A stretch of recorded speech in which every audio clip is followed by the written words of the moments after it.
Welcome to 5 Good Minutes. You're listening to today's inspirational message, looking at the Messianic Psalms with Brady Randall. Well, we're continuing today, day 3, and looking at Psalm 16. And in Psalm 16, we have seen that David is crying out to God. He's pleading for God to preserve him and keep him safe as he seeks to take refuge in God alone. And what he recognizes that everything else will ultimately let him down. And today we're going to look at what gives David and what can give you and I confidence. And that is being content and taking solace in the providence and sovereignty of God over all things, including where we are right now in life. Now, I know that I'm not alone in thinking or wishing something that I was somewhere else other than my given situation. Have you ever looked at your life and wondered if you shouldn't have been farther along by now, wherever you are? If you have a family, do you ever grieve or look with regret at where things are? Maybe you thought your kids would be farther along or not struggling with whatever they're struggling with. Maybe you thought you'd be a better and more compassionate and loving spouse or parent or even friend. Maybe you thought your financial situation would be different by now. You thought you might have been more successful or had a bigger platform at your job. Maybe you thought you'd have more influence or contributions, and yet here we are. I want you to hear David's declaration in verses 5 and 6. Lord, you alone are my portion and my cup. You make my lot secure. The boundary lines have fallen for me in pleasant places. Surely I have a delightful inheritance. Now here David is expressing his contentment in God alone and his chosen portion or his lot. Of all the things I could choose, God, he says, I choose you.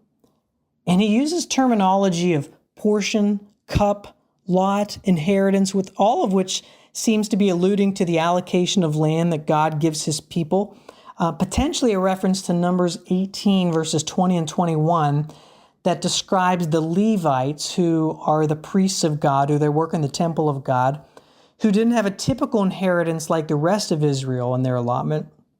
And so in the same way, David says that the boundary lines have fallen for me in pleasant places, meaning he sees the providential hand of God in where he is in life right now.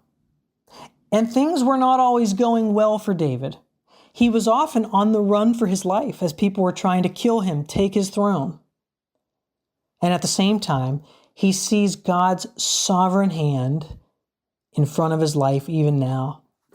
And maybe just as you hear that, you wonder about identifying with that. Maybe just the thought of God ordering your current season of life, that actually might repulse you right now.